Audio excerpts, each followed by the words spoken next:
realidade é real. Ou podemos estar vivendo em uma sofisticada simulação? Poderia o universo ser mais como um sonho do que imaginávamos?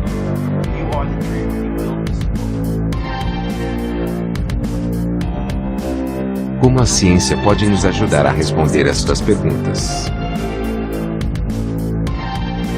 Bem-vindo à hipótese de simulação.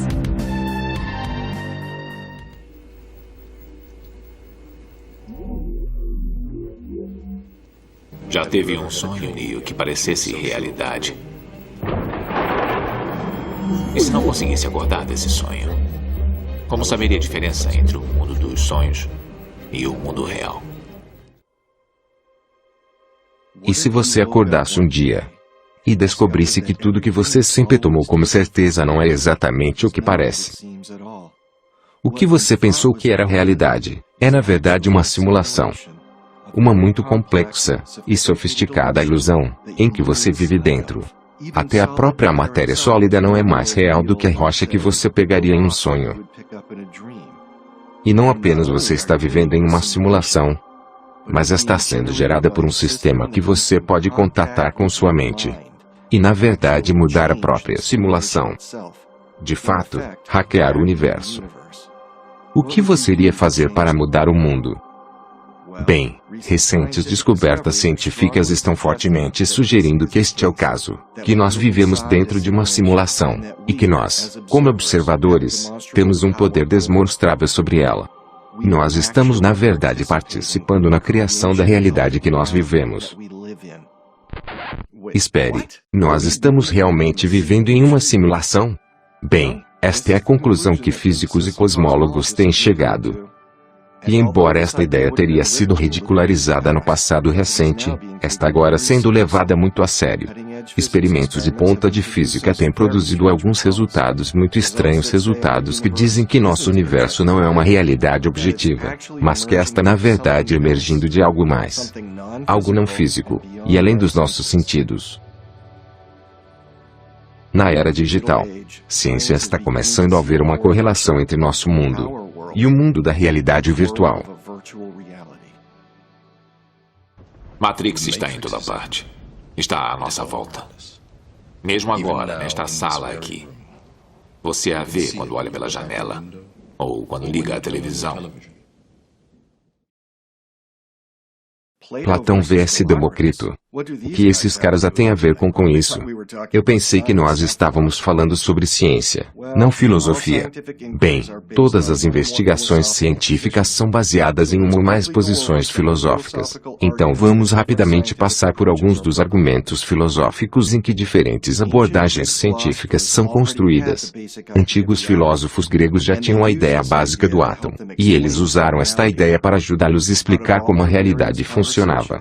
Dentre todas suas várias conversas, várias visões muito diferentes emergiram. Essas visões são melhor expressadas nas obras de Platão e Demócrito. Demócrito construiu sua filosofia de materialismo na suposição que átomos são eternos, indestrutíveis, e são as únicas coisas que realmente existem. Todas as outras coisas existem, disse Demócrito, apenas porque elas são compostas por átomos. Seguindo esta lógica leva você a acreditar que consciência é um produto de um processo físico no cérebro. Esta é uma suposição filosófica sob a qual Isaac Newton, Charles Darwin e a maioria dos cientistas ocidentais ainda muito recentemente construíram suas obras em cima.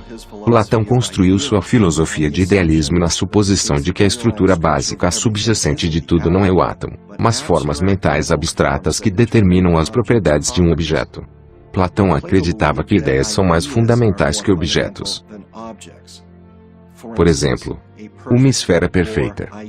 O ideal existe apenas como uma forma mental abstrata, ou ideia. Qualquer esfera que nós vemos no mundo, como uma bola de basquete, é simplesmente uma aproximação da esfera ideal. Seguindo esta lógica você vai chegar a acreditar que consciência é primária e dá origem a toda a matéria e processo físico. Em outras palavras, tudo começa com consciência, e há uma mente por trás do que nós experienciamos como matéria.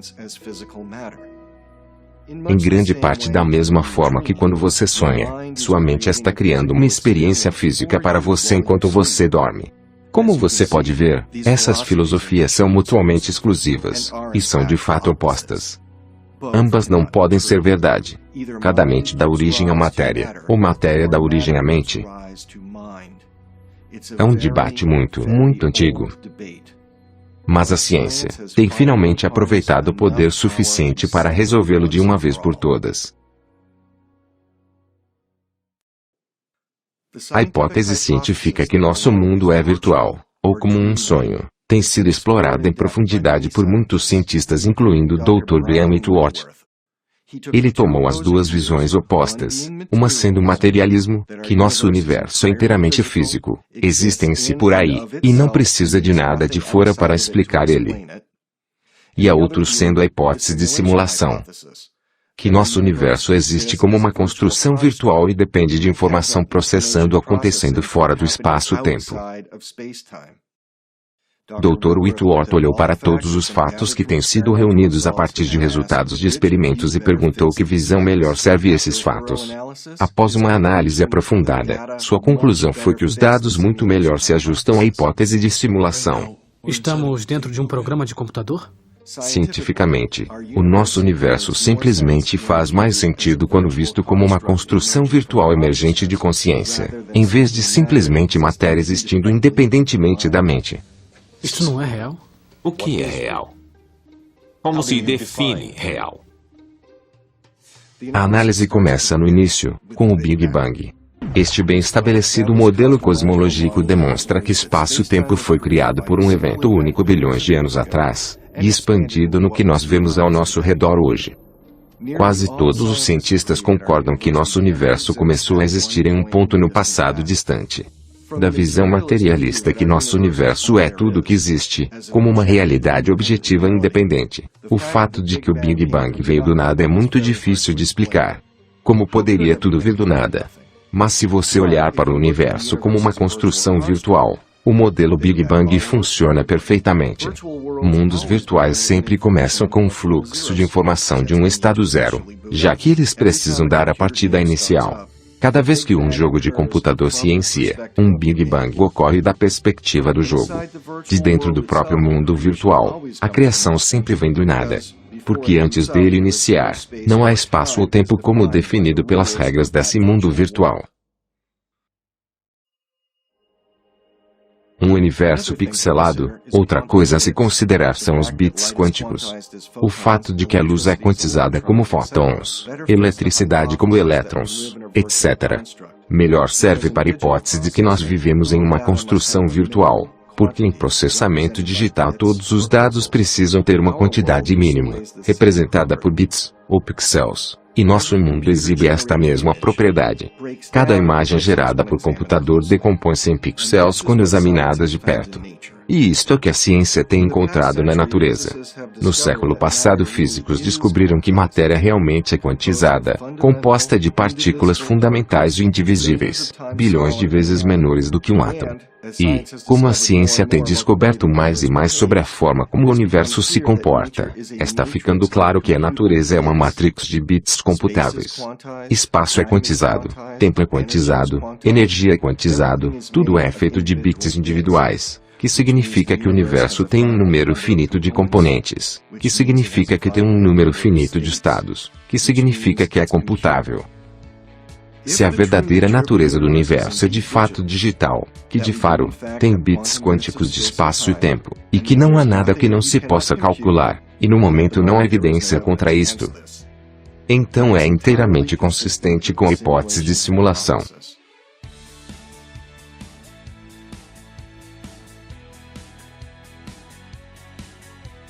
Bem, como viver numa realidade virtual me beneficia?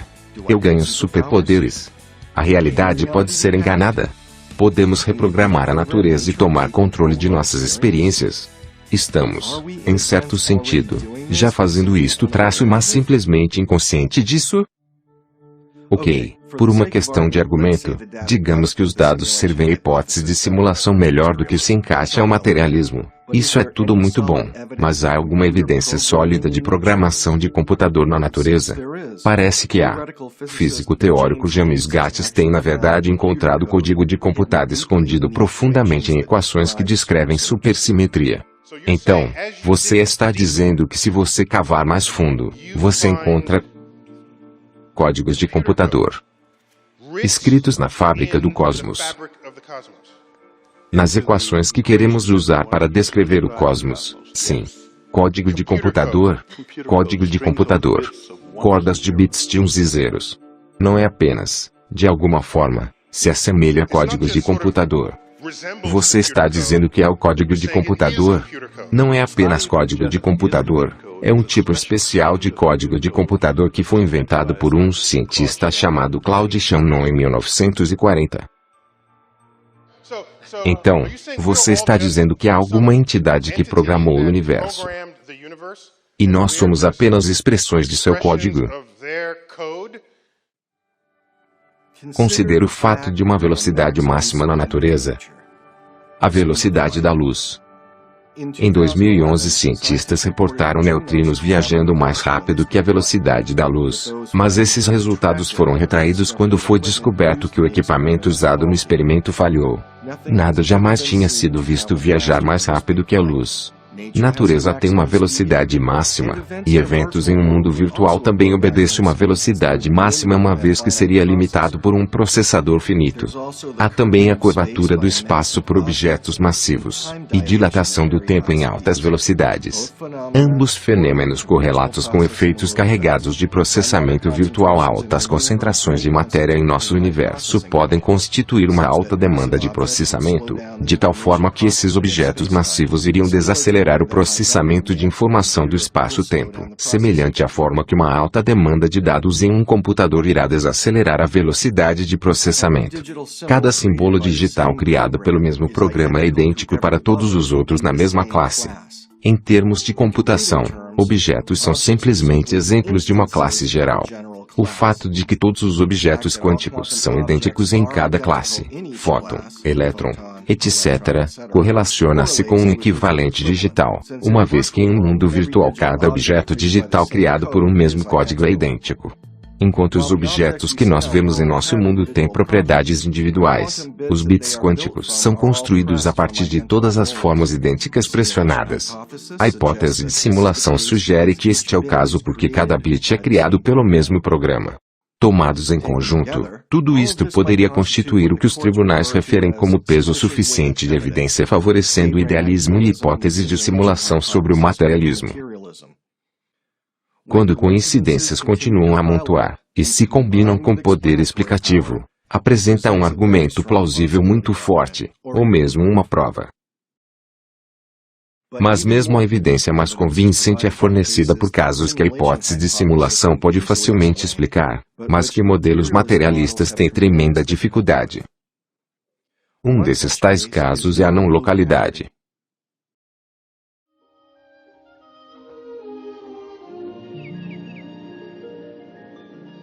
Toto tem um sentimento de que nós não estamos mais no Kansas.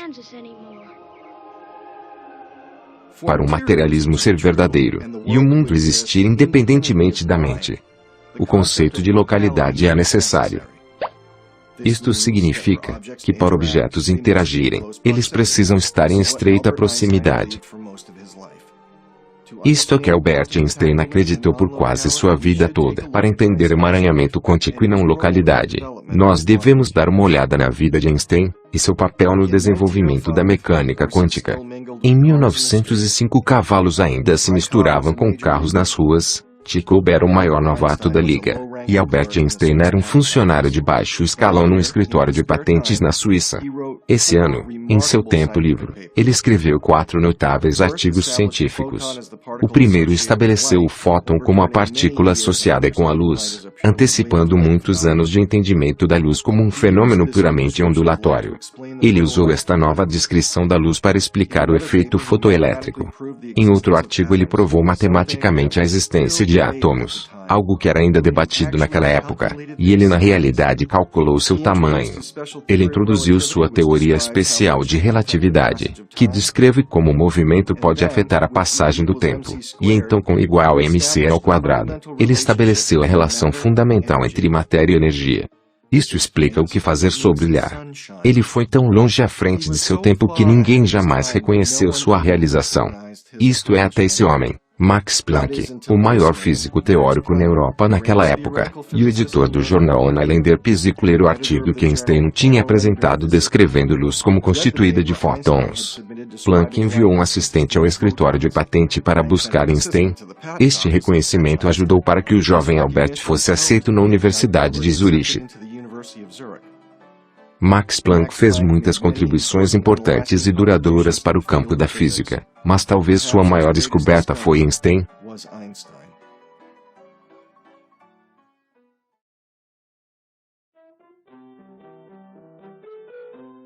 Este jovem brilhante companheiro é Niels Bohr. Ele cresceu em Copenhague, Dinamarca e recebeu seu PhD com 26 anos. Um noviço ainda pouco gasto, ele estudou o artigo de Einstein provando a existência de átomos, e em 1913 ele introduziu um modelo conceitual para o funcionamento do átomo, e ainda é o único ensinado hoje. Um núcleo de carga positiva é orbitado por elétrons de carga negativa, e essas órbitas de elétrons têm níveis de energia muito específicos que são quantizados. O modelo atômico de Bohr tem enorme impacto na física atômica e química, abrindo o caminho para a era moderna. Foi-lhe dada uma agradável posição na Universidade de Copenhague como um professor de física. Enquanto isso, Einstein tinha se tornado um membro da Academia Prussiana de Ciência e um professor de física na Universidade de Berlim. E ele publicou mais alguns artigos. Em um deles ele responde a velha questão por que o céu é azul. Ele resolveu o problema examinando os efeitos cumulativos de espalhamento da luz por moléculas individuais na atmosfera. Apenas mais um dia no escritório.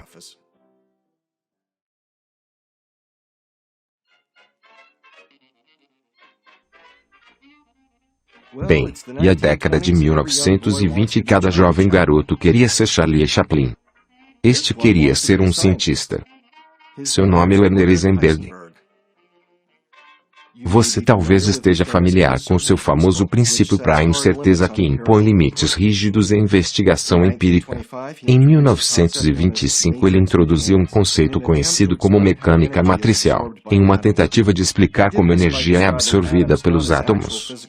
Ele fez isto descrevendo átomos não como objetos físicos reais, mas como matrizes matemáticas que evoluem ao longo do tempo.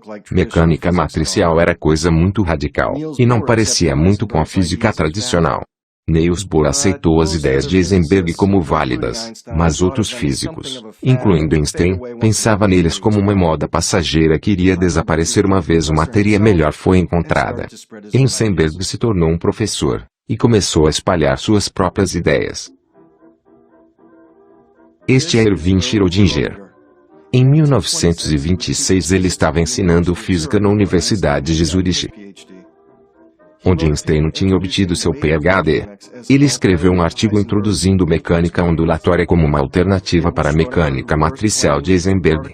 Foi Schrödinger quem primeiro afirmou que duas partículas poderiam ser emaranhadas, e que elas iriam se comportar como um sistema, como uma coisa, mesmo se elas forem separadas no espaço.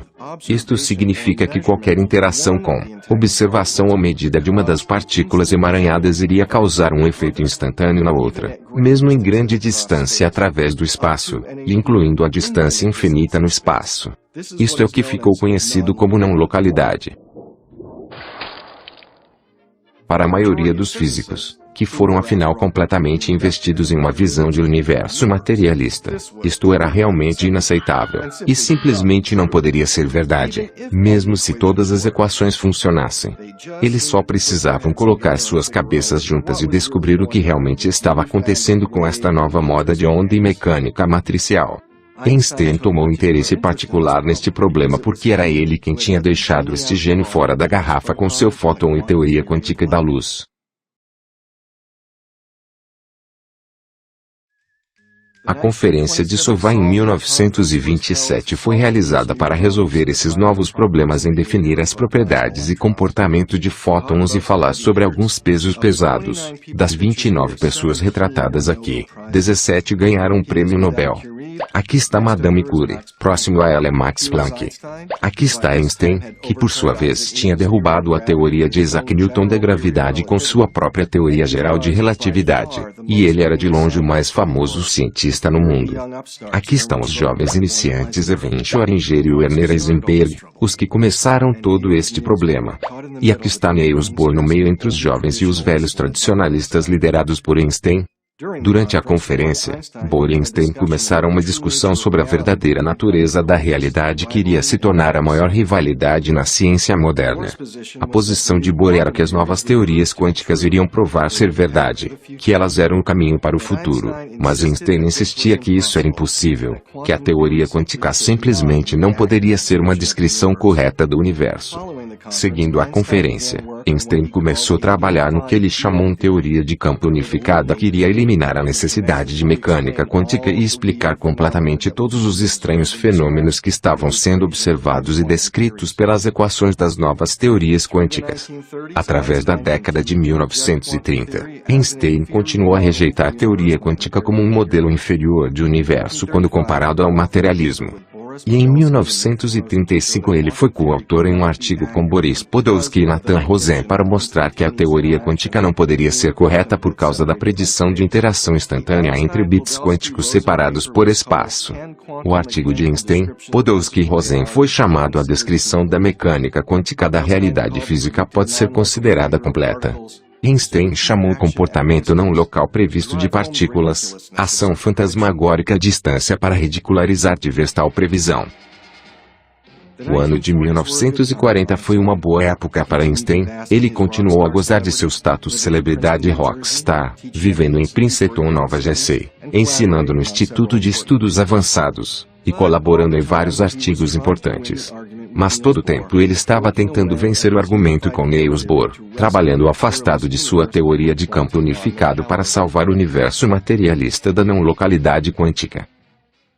Em 1955 Einstein era um homem idoso. Ele estava trabalhando em sua teoria de campo unificado por 28 anos sem sucesso. Este foi o homem que tinha escrito 4 artigos científicos inovadores em um único ano. Ele explicou por o céu é azul, o que faz o sol brilhar, como a aceleração através do espaço pode diminuir o tempo. Ele derrubou a teoria da gravidade de Newton, e muitos mais realizações. Mas agora, ele tinha gasto quase 3 décadas tentando salvar o materialismo, e foi incapaz de fazê-lo. Albert Einstein faleceu em 18 de abril de 1955. Em 1962, Niels Bohr morreu. Seu conflito com Einstein ainda não resolvido.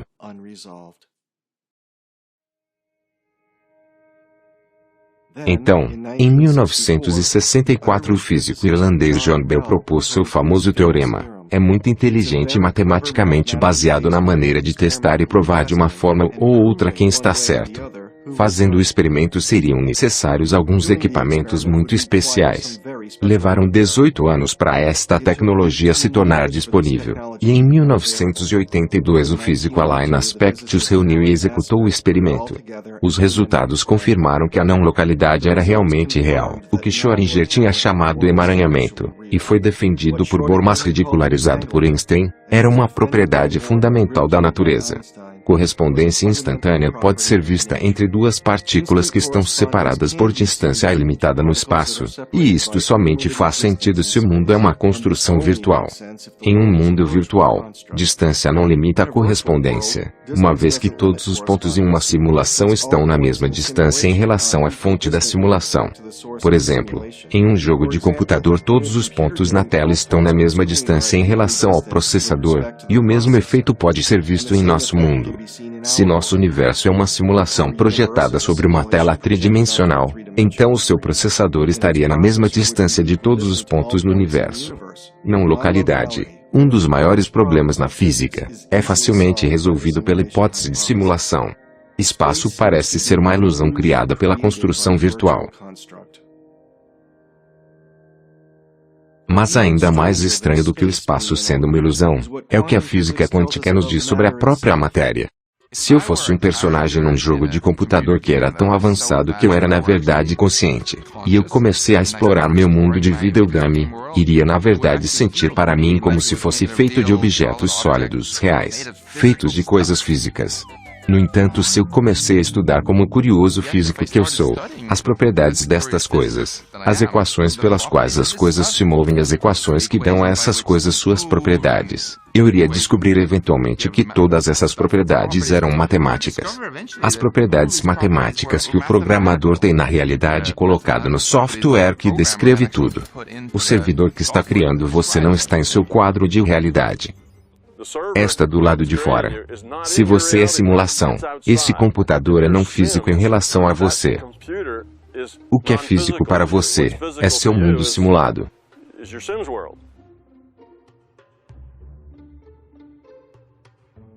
Antes da observação, matéria parece não existir. Matéria parece ser o resultado de uma interação entre consciência e ondas de potencial.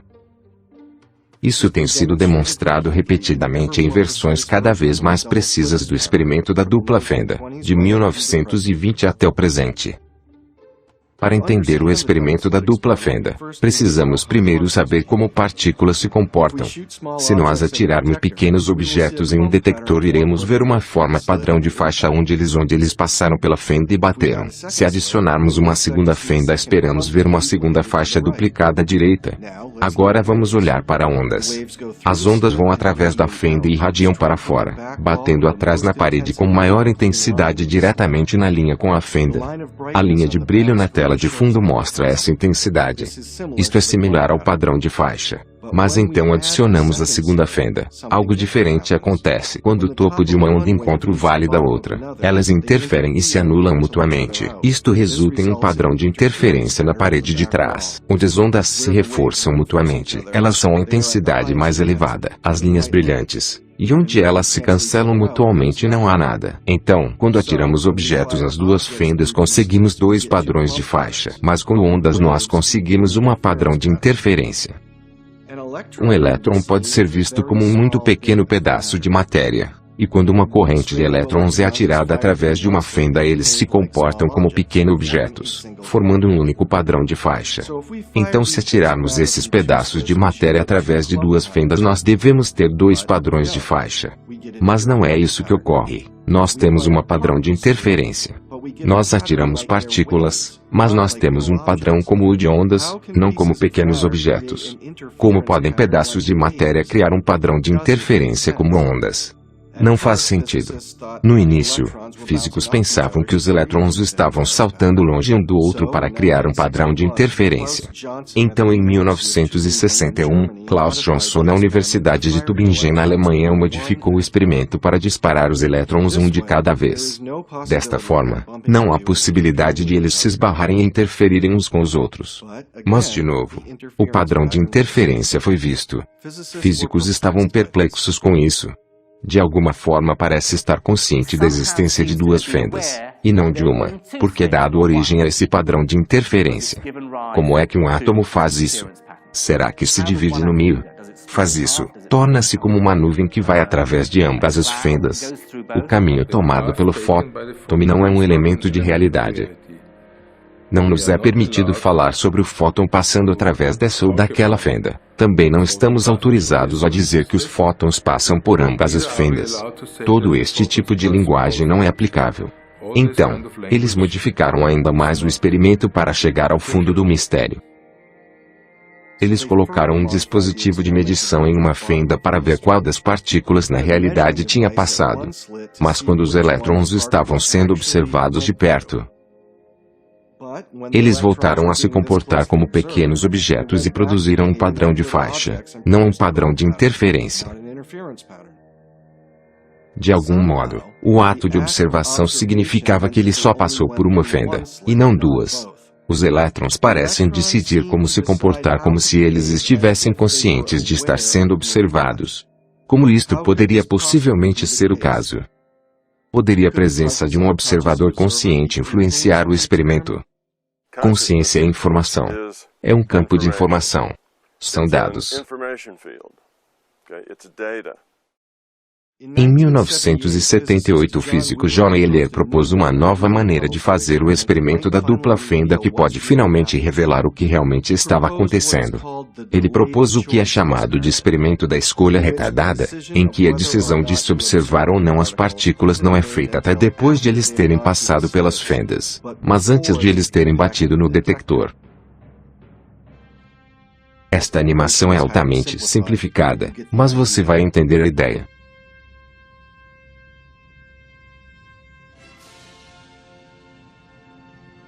Aqui vem a luz. Ela viaja através da barreira da dupla fenda como ondas. As ondas passam as fendas, mas ainda não bateram no detector.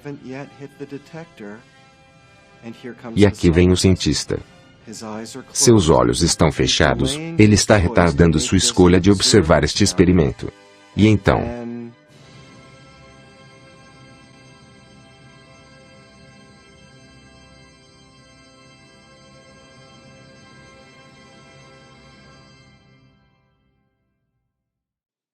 os resultados do experimento não resolvem o mistério. Ao invés disso, tornam-o ainda mais estranho. Porque o que foi descoberto foi que no momento da decisão de observar, as ondas se tornam partículas, e não apenas isso, mas elas realmente fazem um registro de si mesmas como tendo viajado pelas fendas como partículas. Sim, você me ouviu. Decidir executar o experimento observado faz com que as ondas se tornem partículas, e esta força casual se estende para trás no tempo. Nossa escolha de que experimento fazer determina o estado anterior do elétron. Rodando o experimento não observado não causa este efeito. Running the experiment unobserved does not cause this effect.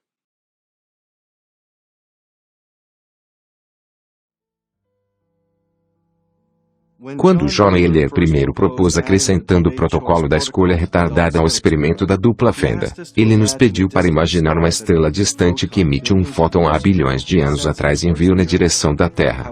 No entanto, sobre a forma como ele deve passar por uma galáxia densa, a lente gravitacional fará a luz se curvar em torno da galáxia, bilhões de anos depois ao atingir a Terra. Um astrônomo escolhe usar um detector tipo binocular e concentra metade dele no lado esquerdo da galáxia, e metade dele no lado direito. Como o astrônomo escolhe medir significa que o fóton poderia somente ter tomado um caminho e iria mostrar um padrão de aglomeração, faixa. Então como nós escolhemos observar no presente determina como o fóton se comporta há bilhões de anos atrás. O que John Wheeler preveu foi confirmado pelo experimento. Isto não faz sentido na visão de mundo materialista. Somente faz sentido se o universo é uma simulação e todas as partes são equidistantes no espaço-tempo, mesma distância, com relação à fonte da simulação. Como em um videogame, ou um sonho.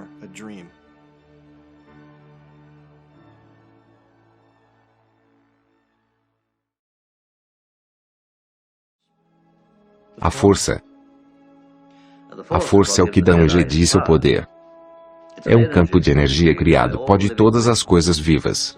Nos rodeia e nos penetra. Mantém as galáxias unidas. Max Planck famosamente disse: não há nenhuma matéria como tal. Toda a matéria se origina e existe apenas em virtude de uma força. Devemos assumir por trás dessa força a existência de uma mente consciente e inteligente. Esta mente é a matriz de toda a matéria.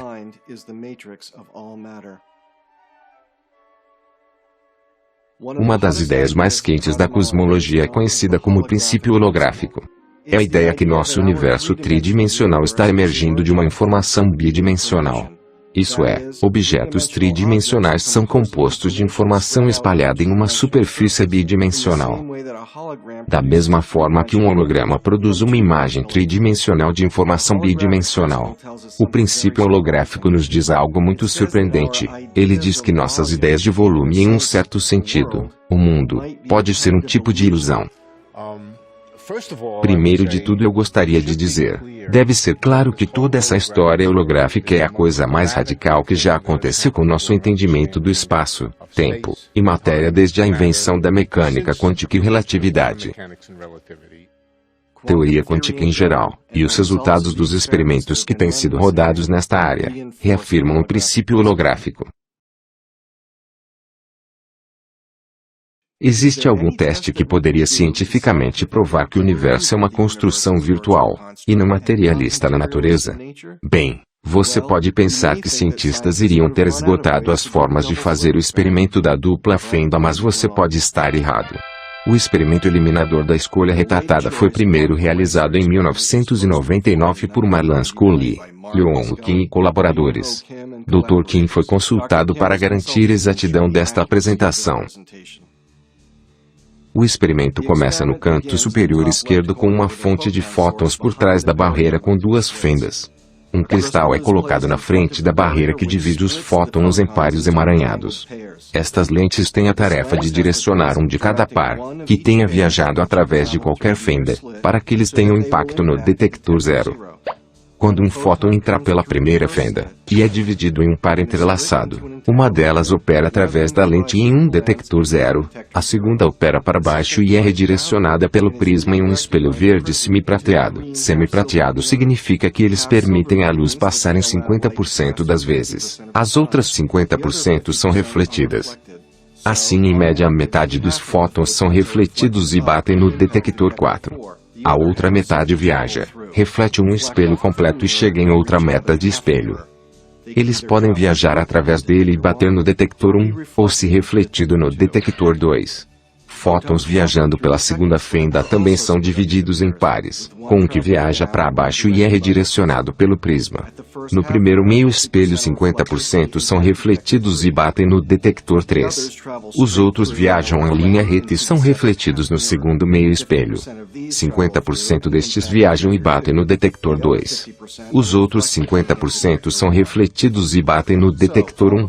Assim, todos os fótons que vieram da primeira fenda, no caminho vermelho, poderia somente bater nos detectores 1,2 e 4.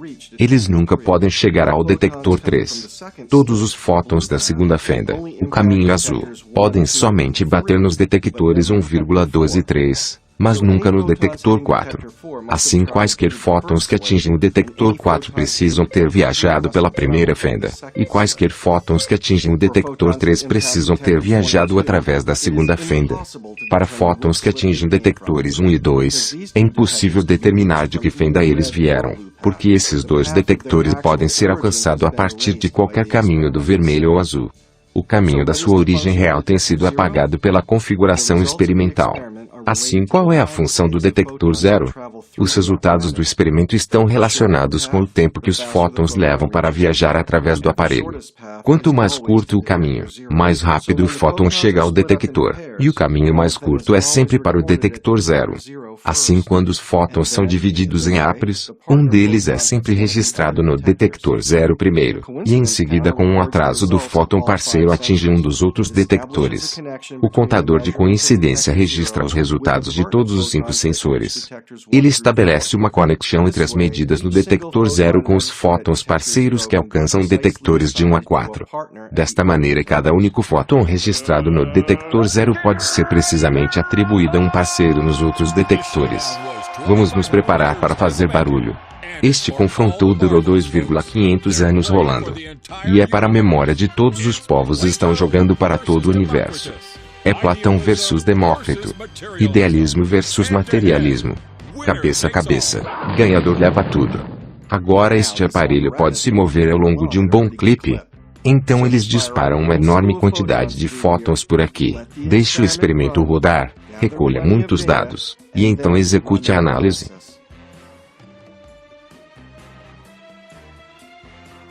E quais são os resultados?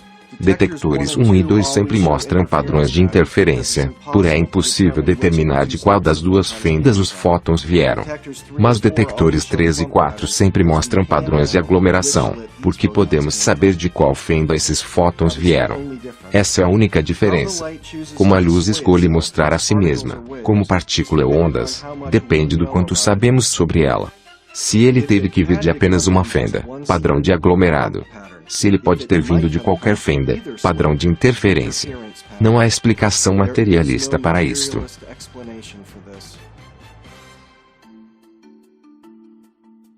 Mas ainda mais incompreensível é que os fótons sabem de antemão qual detector eles irão atingir. Como eles sabem isto? Por causa de como o gêmeo se comporta no detector zero. Porque o caminho para o detector zero é o mais curto. Um dos registros de par divididos aqui primeiro, antes que seu gêmeo acabe em qualquer detector. E o que quer que registre no detector zero sempre correlaciona com o local onde seu irmão gêmeo termina. Então se um dos pares atingem os detectores 3 ou 4, detector 0 sempre mostra um padrão de aglomeração. Mas se seu gêmeo cai no detector 1 ou 2, o detector 0 sempre mostra um padrão de interferência. A partícula pode prever o futuro. Ou o espaço-tempo é uma construção virtual com todos os quadros disponíveis simultaneamente na fonte da simulação. Física moderna tem definidamente decidido por Platão. As menores unidades de matéria são, de fato, objetos não físicos no sentido comum da palavra. Eles são formas potenciais, no sentido de Platão, ideias abstratas, que podem apenas ser descritas em linguagem de matemática. Espaço e tempo são ideias bem como propriedades não absolutas da natureza. Ciência decidiu, materialismo não é uma visão de mundo válida. Mas físicos agora aceitam que partículas não existem como objetos na falta de observação. Mas existem apenas como ondas, que então viram partículas quando observadas. Essas ondas não são nada de tangível como ondas do oceano, ou mesmo ondas de rádio. Mas simplesmente uma descrição probabilística de onde as partículas podem estar se eles forem verificadas. Partículas são distribuições de probabilidade, e não pequenas coisas duras. Mas quando você avalia elas, como a avaliação de qual fenda elas vieram, isto é o que Werner Heisenberg disse muitos anos atrás. Você tem uma partícula. A onda que se transforma em uma partícula é apenas uma onda de possibilidade. Quando você olha, elas aparecem. Quando você não está olhando, eles não necessariamente existem. Esta situação parece muito estranha até que você compare com o que você vê em uma simulação de computador. Um videogame te dá um quadro que você precisa enquanto está olhando ali.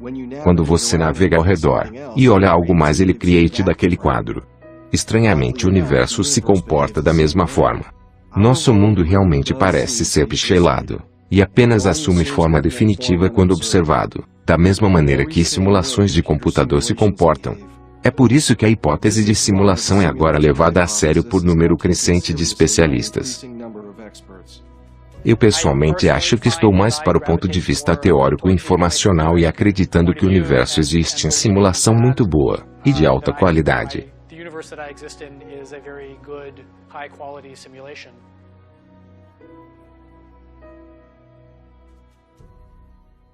Algumas pessoas tentaram salvar a realidade objetiva e o materialismo afirmando que o reino quântico opera em um conjunto separado de regras que não se aplicam ao mundo macro de nosso dia a dia. Esta ideia é chamada macrorealismo.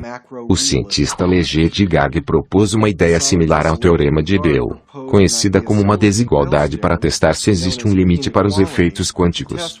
Mas em 2011 um time liderado por Stephanie Simons e George Kner experimentalmente demonstrou violações na desigualdade de Leger-Gag, e esses resultados têm sido duplicados múltiplas vezes desde então, mostrando que macro-realidade emerge de uma realidade quântica. Assim você não pode separar os dois. Toda a realidade emerge da mesma fonte e opera pelas mesmas regras em todos os níveis. O experimento da dupla fenda tem sido com sucesso feito com grandes objetos tais como átomos, moléculas e mesmo buquebaus, estruturas esféricas feitas de 60 átomos de carbono. Cientistas estão atualmente projetando experimento para fazer isto com proteínas de tamanho médio e vírus. Entrelaçamento não local tem sido registrado entre pares de pequenos diamantes, chips de alumínio grandes o bastante para serem vistos com olho nu. Uma pequena pá de metal foi colocado em estado não local de superposição. A partir de fevereiro de 2015, macrorealismo falhou em cada teste experimental. O fato que efeitos quânticos existem no nível macro é que faz computação quântica possível. E computação quântica toma lugar em uma base diária no laboratório Qubit do Dr. Seitlo Limit.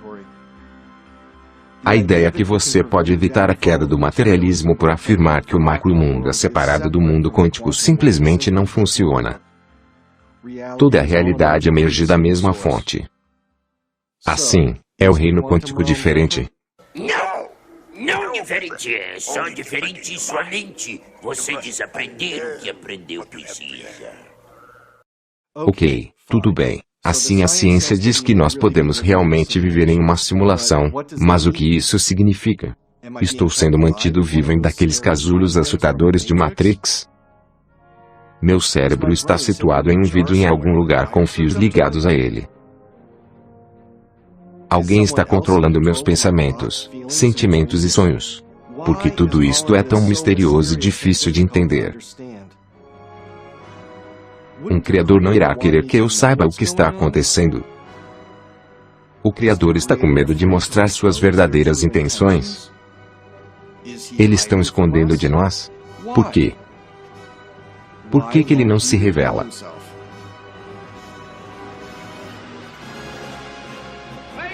Não preste atenção a esse homem atrás da cortina.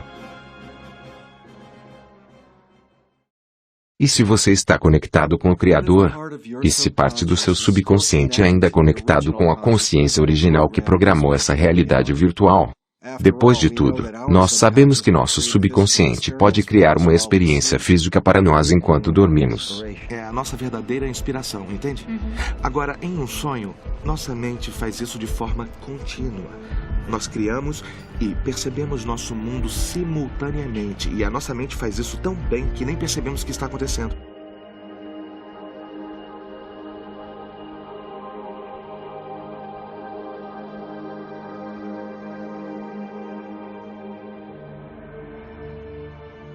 Eu não sei de um único cientista que iria discordar com a afirmação de que o mundo é extremamente engenhoso. Não apenas matemático, não apenas bonito, não apenas elegante, mas a manifestação de algo verdadeiramente extraordinário.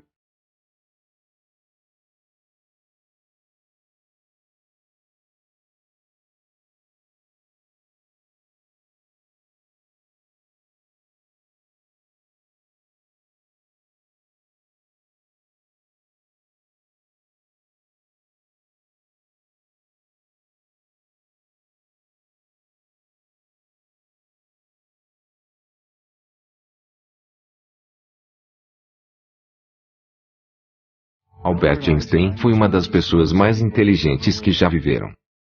Em um ano ele escreveu 4 dos mais importantes artigos na história da física, e introduziram mudanças radicais que levaram a tecnologias variando de lazeres ao sistema de posicionamento global, GPS.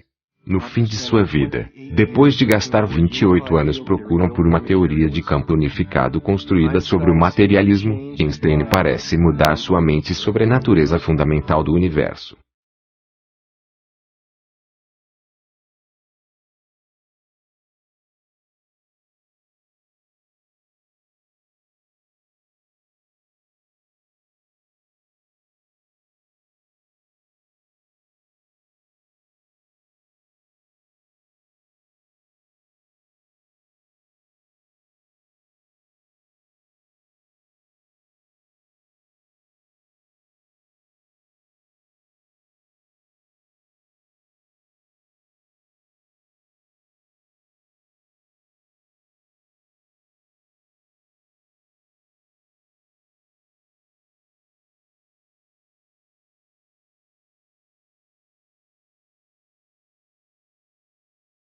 Tudo aqui foi criado por Deus.